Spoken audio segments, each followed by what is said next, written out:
Morning, students. Our today's topic is motion, and motion is the first chapter of ninth class physics. Okay, आप physics का आपका ninth class का first chapter है motion. अब इस chapter में आज हम क्या देखने वाले हैं वो मैं आपको बता देती हूँ. सबसे पहले state of rest and motion, then reference point, and then distance and displacement, numericals on the concept of distance and displacement, and some MCQs based on this lecture. तो आपने मोशन आप डे टू डे लाइफ में daily देखते रहते हो. आपको पता है आपके चारों तरफ जो भी आप ऑब्जर्व करते हो वहां आपको मोशन देखने को मिलता है. बहुत आसानी से आप इसे समझ सकते हो. लेकिन अब हम उसी मोशन को, आप समझते तो हैं वहां पर, लेकिन अब उसी मोशन को हम फिजिक्स टॉपिक में अंडर फिजिक्स हेडिंग में हम पढ़ेंगे. ठीक है, अब यहाँ पर हम किसी भी ऑब्जेक्ट की दो स्टेट देखते हैं. ठीक है, एक होता है स्टेट ऑफ मोशन और एक होता है स्टेट ऑफ रेस्ट. ठीक है, अब कोई भी चीज सबसे पहले हम देखते हैं यहाँ पर स्टेट ऑफ रेस्ट क्या है. ठीक है, अब यहाँ स्टेट ऑफ रेस्ट हम देखते हैं. आपने ऑब्जर्व किया है आपके आसपास क्या होता है, ट्रीज हैं. ठीक है, ट्रीज हैं, पोल्स हैं, ये सब क्या है, बिल्डिंग्स हैं, ये सब क्या है, रुकी हुई हैं, एक जगह पर हैं. Okay, they are stable, they are not moving. तो वो सब क्या है, रेस्ट पे हैं, स्टेट ऑफ रेस्ट. लेकिन अगर हम इसे डिफाइन करना चाहें, किसी भी चीज को रेस्ट पे है, जैसे मान लीजिए आपके पास ट्री है, आपके सामने ट्री है, आपको दिख रहा है कि वो रेस्ट में है. So how you will define, या हम उसे कैसे बताएंगे, हमें कोई भी चीज कैसे पता चलेगी कि उसकी स्टेट क्या है, रेस्ट पे है या मोशन में है. चलिए हम इसी को देखते हैं कि जब कोई object, okay, when an object does not change its position with respect to time, okay, and with respect to the reference point. ठीक है, टाइम के साथ जब कोई ऑब्जेक्ट अपनी पोजीशन को चेंज नहीं कर रहा है, मतलब वो रेस्ट पे है. ठीक है, अभी एक और कीवर्ड यहाँ पे है रेफरेंस पॉइंट, वो मैं आपको बताऊंगी. ठीक है, हम यहाँ पे अब सेकंड चीज देख लेते हैं. पहले तो अच्छे से समझ लेते हैं डिफरेंस मोशन और रेस्ट में. ठीक है, ताकि आपके लिए रिकॉल करना, याद रखना उसको बहुत ही इजी हो जाएगा. ठीक है, अब आते हैं स्टेट ऑफ मोशन पे. ठीक है, सो when an object changes its position, ठीक है, कोई भी ऑब्जेक्ट जब उसकी पोजीशन को चेंज करता है विद रिस्पेक्ट टू टाइम, हमें सबको पता है कि टाइम तो चलते रहता है. ठीक है, अब टाइम के साथ में अगर ऑब्जेक्ट की पोजीशन चेंज नहीं हो रही है तो वो रेस्ट पे है. लेकिन ऑब्जेक्ट की पोजीशन अगर चेंज हो रही है तो वो क्या है, मोशन में है. ठीक है, so when an object changes, जब वो चेंज करता है अपनी position with respect to time, then that object is in the state of motion. And with respect to the reference point, यहाँ पे reference point हम बहुत अच्छे से बता देंगे अभी आपको.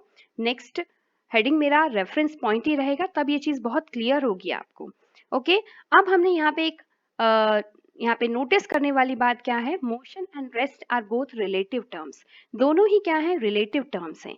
रिलेटिव टर्म्स होने का मतलब ये होता है कि फॉर एग्जाम्पल ट्रेन में, if you are travelling in train, अगर आप ट्रेन में सफर कर रहे हैं, तब आप देखते हो आपके साइड में जो बैठा हुआ है वो क्या है, आप उसे देख रहे हो तो आपके रिस्पेक्ट में वो रेस्ट पे है, क्योंकि आप भी उसी ट्रेन में मूव कर रहे हो. Okay, you are moving in a train, so आपके साइड में जो बैठा है वो क्या है, आपके लिए वो स्टेट ऑफ रेस्ट में है. ठीक है, बट लेकिन बाहर से, अगर बाहर से कोई आपको ऑब्जर्व करता है तो क्या है, आप मोशन में हो और आपके साइड में जो बैठा है वो भी मोशन में है. ठीक है, तो हम कह सकते हैं कि दोनों क्या है, रिलेटिव टर्म्स है. ओके, इसके लिए हमें रेफरेंस पॉइंट का जानना बहुत ही जरूरी है. रेफरेंस पॉइंट क्या होता है, ठीक है. नाउ अब हम देखेंगे रेफरेंस पॉइंट. आप सबको पता है कि जब आप ग्राफ ड्रॉ करते हो तो एक ओरिजिन आप लेते हो, ओरिजिन हमेशा हम जीरो लेते हैं. ठीक है, तो the location of an object is specified with respect to a reference point. किसी भी ऑब्जेक्ट को लोकेट करना है कि वो कहाँ पर है.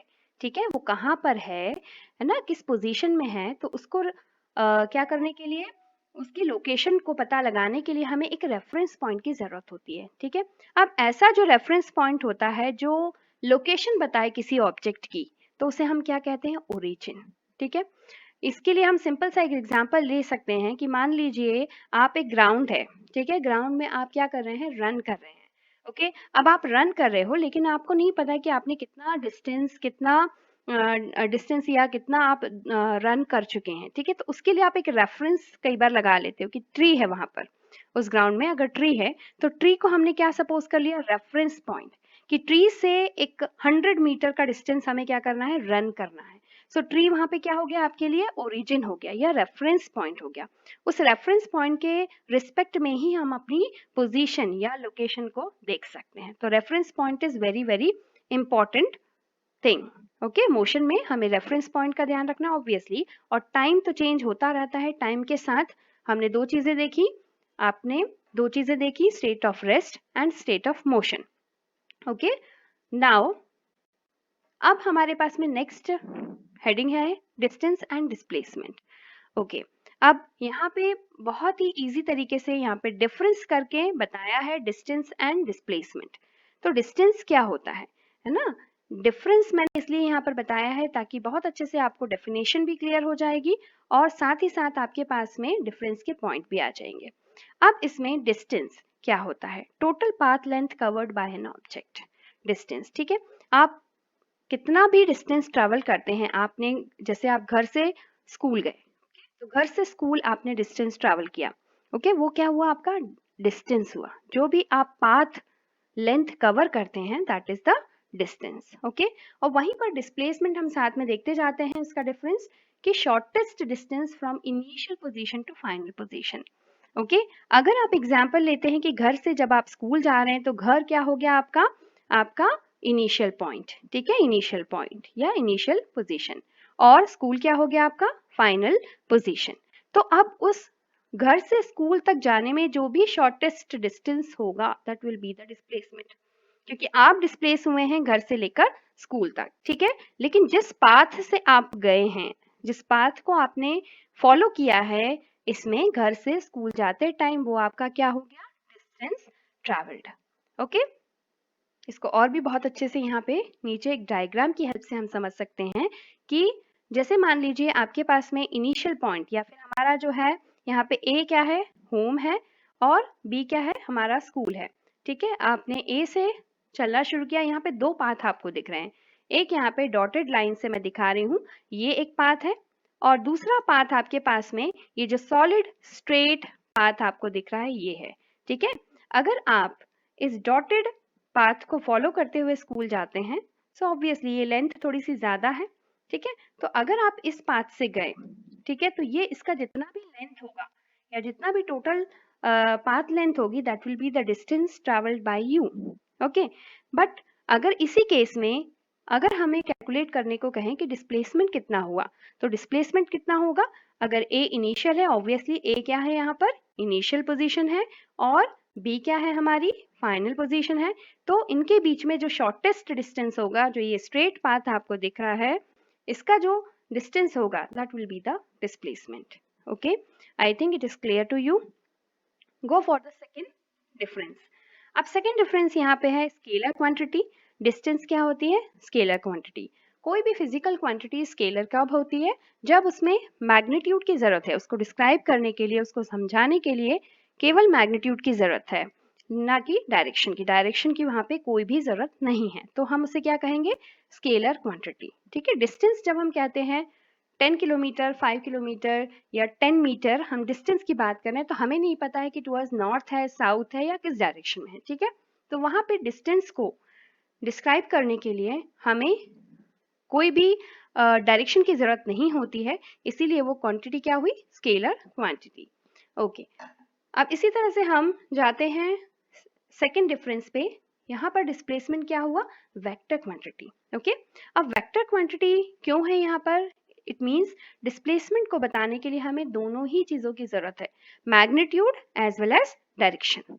तो कोई भी फिजिकल क्वांटिटी, ओके, कोई भी फिजिकल क्वांटिटी जिसको डिस्क्राइब करने के लिए हमें दोनों ही चीजों की जरूरत होती है, उसका magnitude as well as direction. For example, इस डिस्प्लेसमेंट के लिए हम एग्जाम्पल लेते हैं कि 10 किलोमीटर टुवर्ड्स नॉर्थ।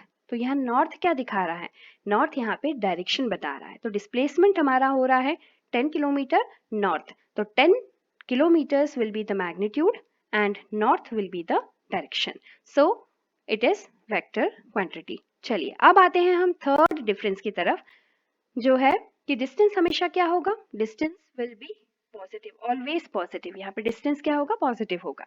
ठीक है, एक स्टेप भी अगर हम आगे बढ़ रहे हैं, चलते हैं, तो क्या होगा, पॉजिटिव ही होगा। ओके, अब आते हैं डिस्प्लेसमेंट पे। तो displacement can be positive, negative और इवन जीरो। ओके, अब ये कैसे हुआ, इधर देखिए आप। इस केस में ये जो एग्जाम्पल हमने लिया था, इसमें आप बहुत अच्छे से बता सकते हैं यहाँ पर। ओके, यहाँ पर अगर ए से बी तक हम जाते हैं तो ऑब्वियसली डिस्प्लेसमेंट क्या हुआ, positive. Okay okay, now negative displacement, अगर आपने ए से चलना शुरू किया, बी तक पहुंचे, बी से वापस ए, और भी थोड़ा सा पीछे चले गए हम इसी पाथ को फॉलो करते हुए, तो वो क्या हुआ, नेगेटिव डिस्प्लेसमेंट। ओके, और अब आते हैं इवन जीरो। यहाँ पर हमने लिखा है इवन जीरो, क्यों होता है जीरो, कैसे होता है वो देखिए। ए से आप बी तक गए, यानी कि आप स्कूल तक गए। ओके, सो अगर आप स्कूल तक गए और वापस घर आ गए, तो वो क्या हो जाएगा आपका, वो क्या हो जाएगा आपका, displacement will be zero, your displacement will be zero.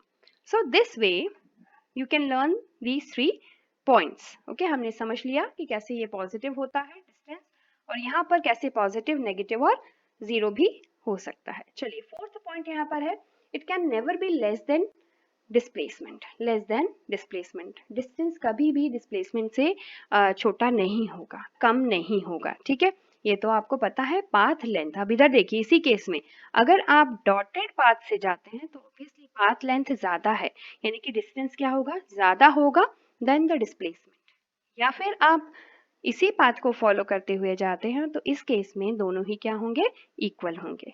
Displacement हम देखते हैं, it is either equal to or less than distance. Displacement हमेशा या तो डिस्टेंस के बराबर होगा या उससे कम होगा। ठीक है, तो मेरे ख्याल से चारों पॉइंट आपको बहुत अच्छे से क्लियर हो गए हैं, डिस्टेंस एंड डिस्प्लेसमेंट। अब ये सारे पॉइंट्स आपको क्लियर हो गए हैं, तो आप बहुत आसानी से इस पे बेस्ड क्वेश्चन भी सॉल्व कर सकते हैं। You like this video? Okay, try to learn all the things. Thank you.